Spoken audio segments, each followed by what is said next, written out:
So what will be the coordinate of A. चलो कैसे करोगे बताओ। हम तो इसका निकाल लेते थे जी, इसका हमें पता था तो हम इसके कोऑर्डिनेट्स निकाल लेते थे। अब तो जी ये दे दिया आपने, ये निकालना है, तो बिल्कुल जो हम पहले किया है हमें वही करना है। बस जो हमें नहीं पता है वो क्या नहीं पता, x1 और y1 नहीं पता हमें तो जी। ठीक है, ये क्या है, मेरे x है, ये मेरे y है, ये मेरे x2 है, ये मेरे y2 है। कोई दिक्कत परेशानी नहीं होनी चाहिए, क्योंकि ये तो सेम चीज हम पहले कर चुके हैं। बस कुछ नहीं करना आपको, इन सबको फॉर्मूला में पुट कर दीजिए वैल्यूज को। ठीक है, तो हमें पता है coordinate of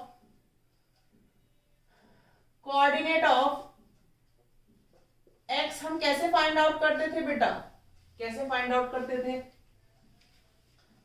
m1 x2 plus m2 x1 divided by m1 plus m2। अब आप मुझे बच्चों एक बात बताओ, ये किस रेशियो में होंगे, मिड पॉइंट होंगे कि नहीं होंगे? क्यों? क्योंकि जो हमारी रेडियस है OA वही किसके इक्वल टू होगी, OB के। ठीक है, तो मैं यहां पर एक चीज और नोट कर देती हूं।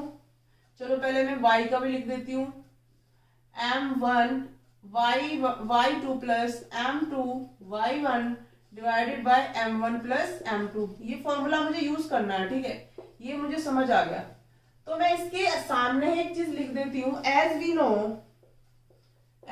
No OA will equal to OB. Why? These are the radii of circle. कहानी समझ आ गई?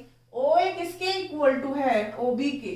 सो मुझे क्या करना है, इसलिए m1 रेशियो m2, या फिर कह दो m1 will be is equal to m2। ठीक है, सो मैं इसको मान लेती हूँ, ये दोनों का जो रेशियो है वो 1 है। ठीक है, let m1 ratio m2 is equal to 1 ratio 1। ये वाली बात हमें समझ आ गई। तो यहां से हम क्या लगाएंगे, यहां से भी लगा देंगे लोग मिड पॉइंट्स वाले थ्योरम। ठीक है, तो यहां से हम इसको कैसे लिख सकते हैं बेटा, x1 प्लस x2 बाय 2, और यहां पे लिख सकते हैं y1 plus y2 bye 2।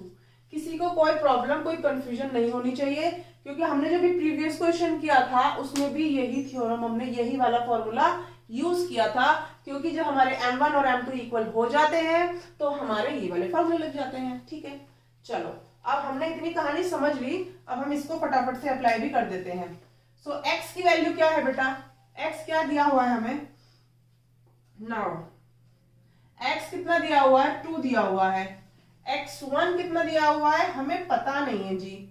x2 कितना है, 1 है, और इसको डिवाइड भी 2 से कर दिया, तो x1 plus 1 is equal to 2 2 जा 4, x1 इज इक्वल टू 3 हो जाएगा। हमें तो पता चल गया x1 की वैल्यू 3 है। इसी तरीके से हम y2 वाला निकाल लेंगे। ठीक है, तो y इज इक्वल टू क्या हो जाएगा, y की वैल्यू हमें गिवन है -3। ठीक है, और y2 और y1 क्या है हमारे, y1 हमें फाइंड आउट करना है, y2 हमें 4 गिवन है, ये हमारा 2 हो गया, तो ये हो गया -6 is equal to y1 plus 4। तो y1 इज इक्वल टू, इसको यहां लेके जाओगे तो ये -6 के साथ -4 हो जाएगा, दैट विल बी -10। आगे कहानी समझ, x1 की वैल्यू 3 है और y1 की वैल्यू -10। आगे जी कोऑर्डिनेट्स फाइंड आउट हो गए हमारे। ठीक है, देखो कितना सिंपल सा था ना। चलो अब हम करेंगे क्वेश्चन नंबर 8।